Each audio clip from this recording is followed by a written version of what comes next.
Welcome to another edition of Illinois Lawmakers in partnership with Capital News Illinois. I'm Jack Tichenor along with Amanda Vinicky, the host of Chicago Tonight's Weekend Review. New title for you. New title, thank you. Excellent. Well, let's set the stage for this program, Amanda. We're talking on Thursday morning, the day before the scheduled adjournment of the spring session. So clearly a lot of things will still be taking place in the next day or so, especially with the budget. Yes, things are still evolving, they're fluid, and that's typical for this time of year. This is not surprising, no need to freak out. This is not hearkening back to, for example, the Bruce Rauner administration when you had a budget stalemate and there was reason to be on pins and needles as to whether a budget was going to pass on time. This will it pass by the scheduled adjournment, sort of this early deadline that the legislature set for themselves to go home and enjoy summer / start campaigning early? Maybe, maybe not, but they're going to get there. And it is nothing like the weirdness when Blagojevich would call them in every day for weeks on end and nothing happened. Including weekends. I spent a birthday once, a very unfun birthday in the driveway of the governor's mansion. Well, a lot of this comes down to the fact there's really not a lot of mystery in where we stand with regards to revenues. We know that there's not going to be there wasn't an April surprise, a big windfall of money. But by the same token, there still will be some surpluses. So it's not exactly like there's a crisis. People are more or less working around the margins of this budget. Yeah, I think that that's a good way to put it, Jack.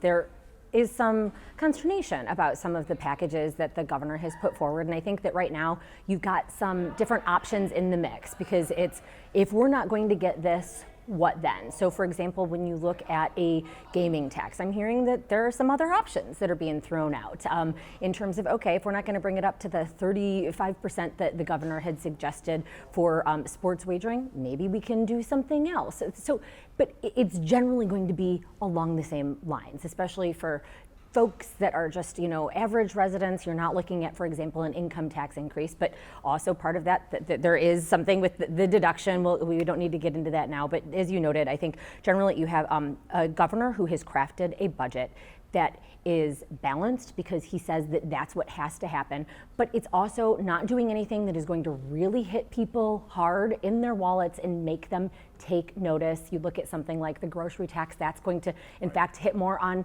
localities. And he certainly, I think, it's a budget that is geared toward running for something in the future. It's a budget that allows him to make investments, to not make cuts, but say that he didn't have any sort of big tax increases. And so what I'm hearing is he's really, really, really gunning for it. And in these talks with the legislators, wanting something that looks like this to pass, and presumably it's for those very reasons. So it pretty much comes down to being very close to what he introduced back in February with the budget address. One of the things that there has been some controversy on in the last few weeks has been a bill that the Democrats ran and the governor signed almost immediately, having to do with how people are slated for after primaries. It's complicated. And if nobody runs in the primary, right, a party can choose somebody to run in the general election. They can slate them. And a local judge this week has put a temporary injunction hold on that. Yes, he's put a hold on that, and so presumably that means that anybody who wanted to try to be slated still has that opportunity to do so, but it's a temporary hold, so I think still a lot of questions. I'm no lawyer, but we do need to point out, I think, that this is one bill that the Democrats hurried to pass ahead of time, the governor signed. It certainly is atypical, and I think that's something that the judge is focusing in on. It seems as if it was intended to become law mid-election, and so that is the very reason that it is therefore being held up in court. Got about 30 seconds left. Any other big issues that you expect to be decided in the next couple of days? If it doesn't get done now, it probably won't happen to veto session. Exactly. I'm not sure what will actually make its way to the governor's desk, but I'm hearing that there are deals on carbon sequestration. There are attempts to try and resolve ongoing issues related to cannabis and to the hemp industry. So those are just a couple of the big ticket items that there's going to be a last minute effort to get through. Amanda Vinicky, thanks so much for your time and your expertise here on Illinois Lawmakers. Always great to have you on the program. It's always good to be on, Jack. Thank you, and happy end of session. K through 12 education is the focus as we welcome Democratic Senate Majority Leader Kimberly Lightford of Maywood back to Illinois Lawmakers. It's good to have you back, Leader. Thank you. It's such a pleasure to join you. Senator Lightford, you've served in the Senate since 1998, and you've been a longtime leader on education issues. You currently serve as Vice Chair of the Senate Education and Appropriations Education Committees. Let's take a look at what Governor Pritzker originally outlined for spending for K through 12 for fiscal year 2025. I believe he was asking for another $450 million increase for K through 12. How's it all lining up now as the budget comes together? Well, I appreciate the governor's efforts in ensuring that each year we continue to appropriate additional fundings in the evidence-based funding model. From the establishment of that model, we have been putting $350 million in. So the governor has kept pace with the additional $350 million in EBF, but he also put money in spaces around literacy, which is fantastic, around career technical programs. We know our young people need more skill sets, and we need to have more vocational programs in our high schools. And then he's also left resources for a program to make sure we continue to attain and recruit new teachers. So there's revenues there to make sure that the education system overall continue to grow. But then there's also some other programs that I care about, after school programs, programs for teacher professional development, which is critical. And programs that make sure that at the ground level, school district level, kids are being more supportive around mental health challenges or dealing with trauma or just items of resiliency. So just want to make sure that those efforts are there. Going back for a moment to the evidence-based funding model for K through 12 schools, as you indicated, we've been allocating another $350 million per year ever since that program started. There was some hope that by education advocacy groups that maybe it could be increased a bit earlier to meet that target of 2027. I would have loved that. When we first did this bill, sir, our goal was if we put $500 million in a year, then we would get to that adequacy target in a 10-year period. If we do anything less, it's going to just take us longer to get to adequacy. So I would love for us to get to that $500 million desired number that we originally put in statute as our suggested number, but we've only been able to put in $350 million from year one and each year thereafter. So I'm not disappointed that it didn't happen. I'm hoping that we can generate enough revenues that we can add that additional $150 million to $350 and get to that $500 million number. This budget will also make big investments as well in early childhood education. There's more money in the budget for that. What are the programs you're most interested in that regard? Oh, I'm so super excited about the Early Childhood Development Agency because there was so much inequities in child care, in preschool for all, in programs that we know help children learn and have them prepared for kindergarten.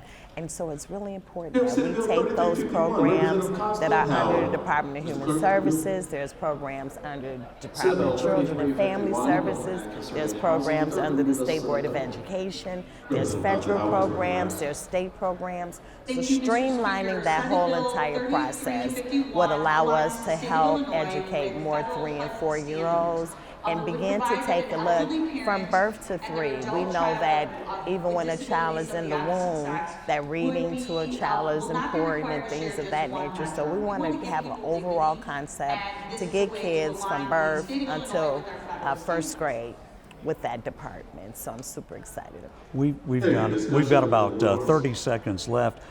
Any other major initiatives come to mind as far as your priorities for K through 12 this session? Yeah, I just want to make sure that we put those social workers back in school and we have those school counselors, and that's why REACH program is very important and other programs to help give kids those supplemental services that they need. Senate Majority Leader Kimberly Lightford of Maywood, thank you for joining us on Illinois Lawmakers. It's good to have you back. Thank you so much. I enjoyed myself. Higher education is our next topic on Illinois Lawmakers, and our guest is Republican State Senator Chapin Rose of Mahomet, whom we often call on for his expertise in the higher education field. Good to have you on the program. Thanks for having me, Jack. Appreciate it.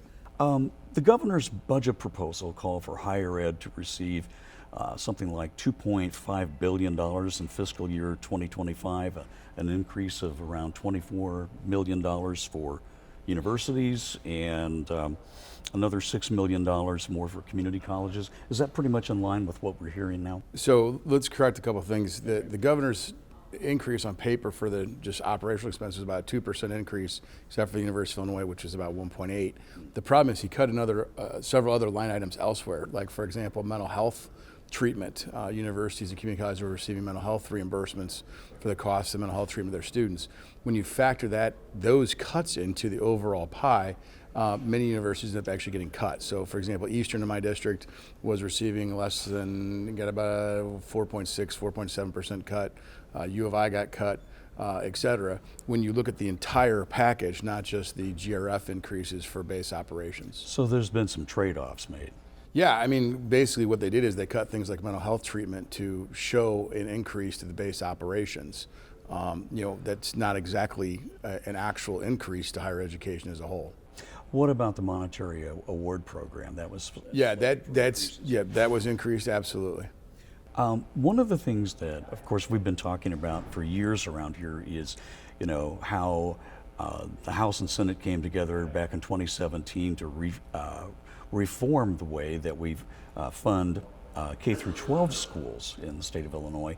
We're now looking at that at the state university level.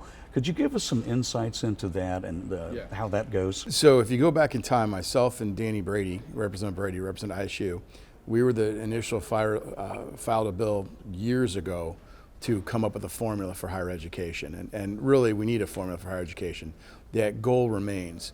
There was a lot of good work done by commission over the summer to give us some suggestions, but there's also some very problematic things in that. If depending on what university you're at, for example, Urbana would potentially have its foundation counted against it. On one part of that proposal, they could lose about $80 million off the top simply because they have a foundation. Well, Jack, you and I both know that foundations are great to have, but they're usually restricted dollars. In other words, someone's giving a gift, in the name of their mother for an English scholarship. She's not giving it as a gift to underwrite a medical school at the University of Illinois Chicago, right? So just because you have a foundation doesn't mean you can just go do whatever you want with it. The president of SIU system raised this as a real concern. There's other concerns, frankly, of a constitutional nature. They have a piece in there where the recruitment of an African American student, for example, they'd get a $500 bonus, but the recruitment of a Latino student would get a $1,000 bonus. Well, what century is this exactly, right? So, talk about equal protection under the Constitution. There's some serious concerns with how that lays out. Now, again, let's restate. Higher education needs a funding formula. We need to do, as you noted, the same thing we've done for K-12, but it's not ready to go yet. And this commission has met. It's given us some really good suggestions. It's some things that need to be looked at and fine-tuned. We just discussed a couple of them. Here's another one. For the research ones, there's really no accounting for Research 1 status in the formula that commission proposed. So, for example, SIU gets penalized for having a dental school. The University of Illinois gets penalized for having a dental and medical school, those types of things. So, those programs are very costly to put on, and there's really no accounting for that in their plan.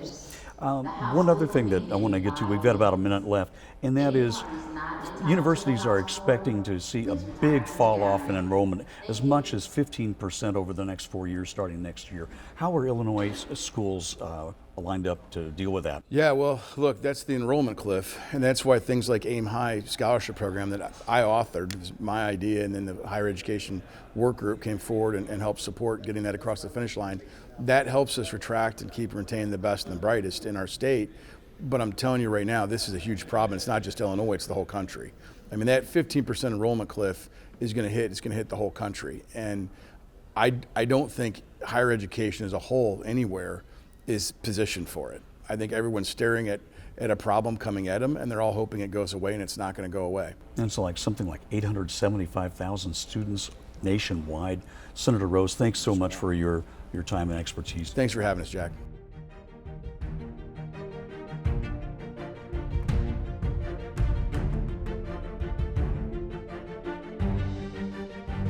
Up next on Illinois Lawmakers, our guest is Democratic State Representative Anna Moeller of Elgin, a veteran of the Illinois House since 2014 and Vice Chair of the Health and Human Services Appropriations Committee.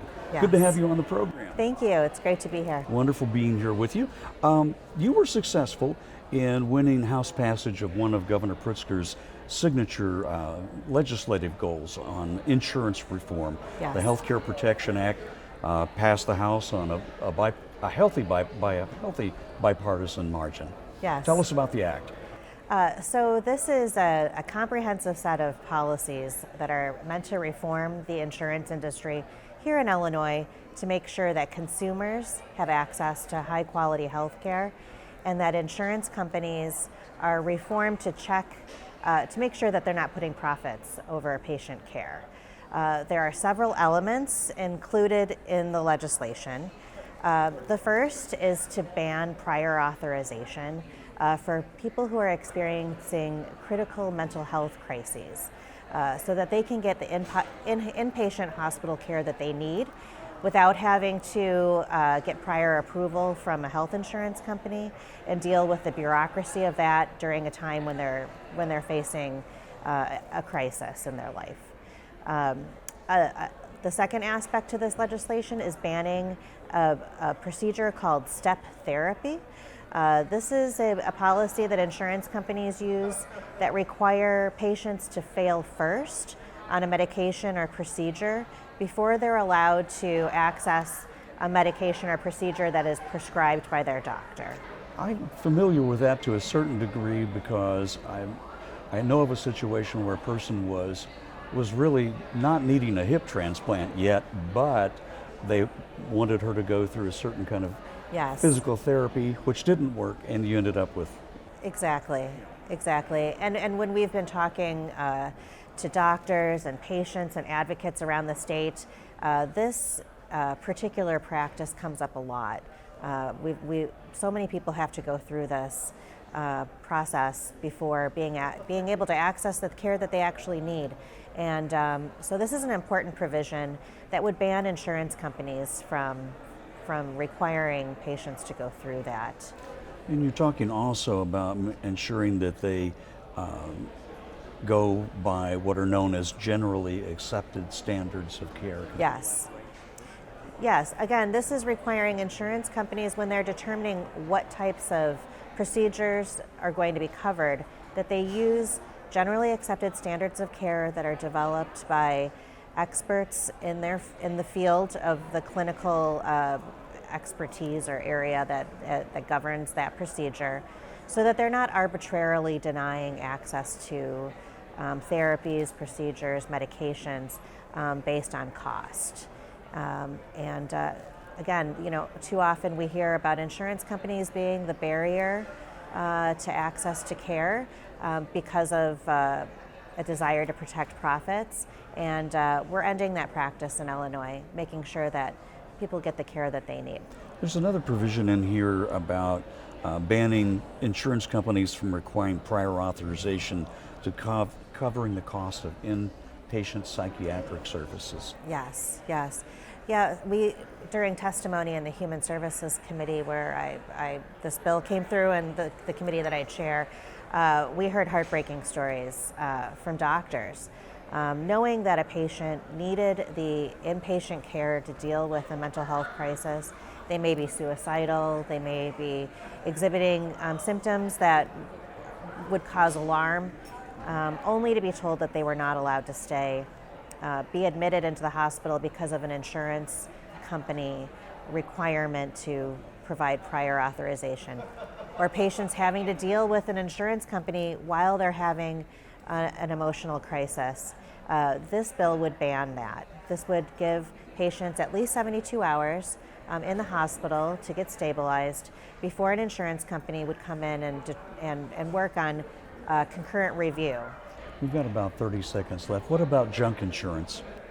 Yes, that was part of the original bill. This bill would ban short-term junk insurance policies, which are actually financial scams.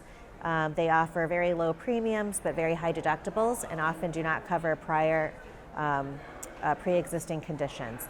And so the original bill would ban that. That provision has been carved out and is now part of a separate bill, but we hope to also get that passed this year. Representative Mueller, thank you so much for your time on Illinois Lawmakers. We certainly appreciate it. It's been such a pleasure. Thank you so much for having me.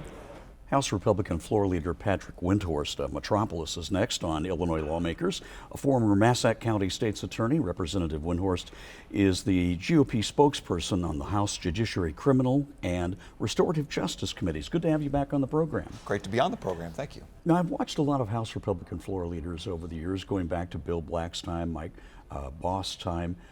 You're kind of the chief spokesman on, at the moment, on whatever the legislation is, and sometimes it gets really hot and heavy out there. Well, it definitely can. My job is to be prepared, whatever bill's called, to make an argument, to ask questions, to make sure everyone, especially on our side of the aisle, is aware of what we're voting on and how they'd like to vote.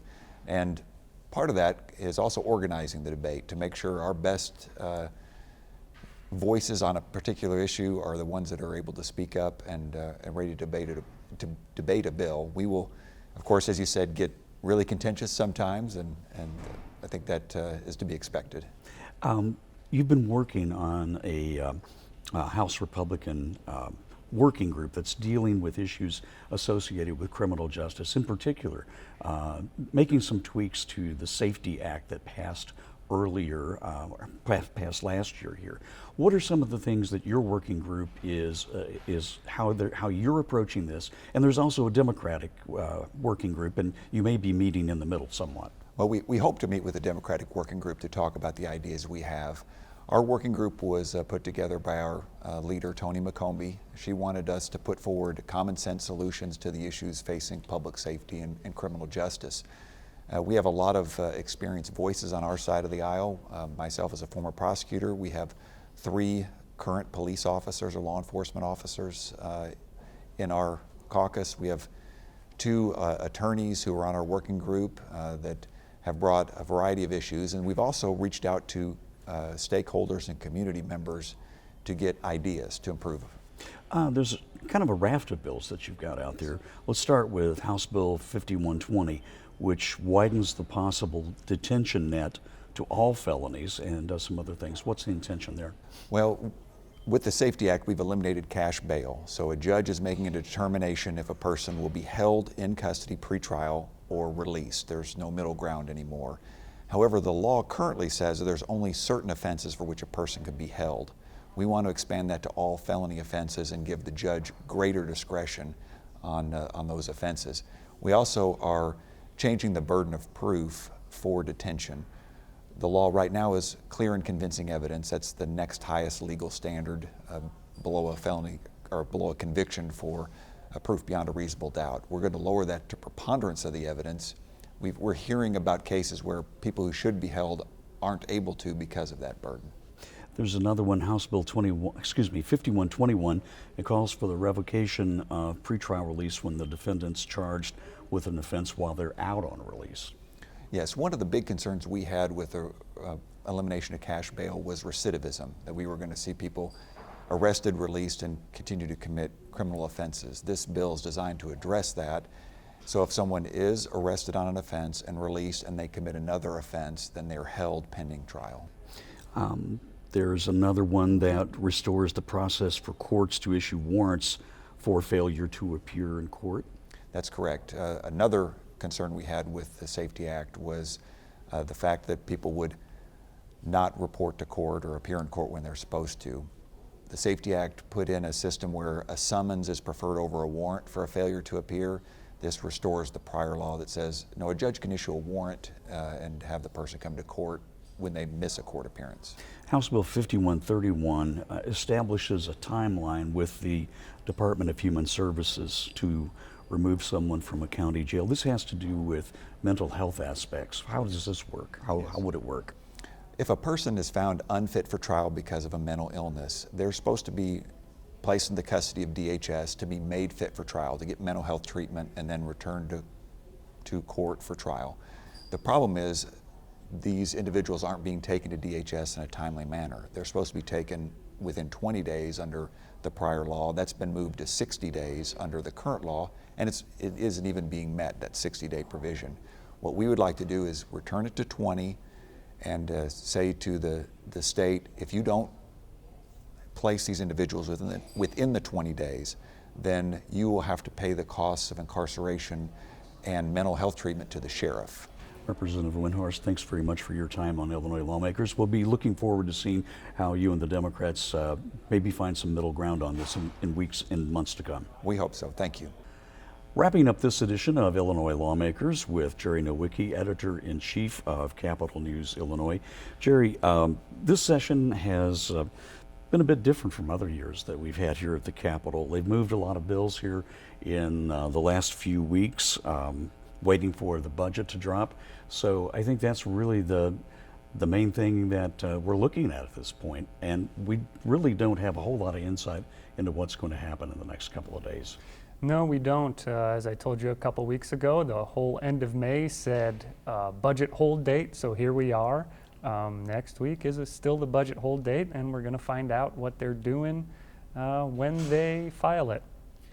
At this point, we're so late in the session, what happens to bills that haven't made it on, past second and third reading? They're going to have to be dealt with later on in the veto session or the lame duck session, because the new legislature starts over with a completely new slate.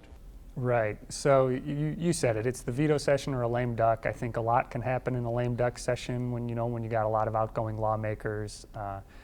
We'll see how that goes. I think one of the most memorable sessions I've covered is the 2021 lame duck session, where we got a new speaker and the Safety Act was passed, and all sorts of other things occurred in that span. Does anything point to anything like that at this point? Nothing really seems to be holding fire that much. Well, I'd look for maybe a tier 2 type pension fix. I don't have any inside information, but if you're going to do it, if you're going to change pensions, do it when you got some outgoing lawmakers for it's an easier vote for them. And there's some financial incentives to doing that, because if tier 2 people have to go back on pay into Social Security, it'll be a completely different financial situation. Jerry Nowicki, thanks so much for your time on Illinois Lawmakers. We certainly appreciate it. Thank you.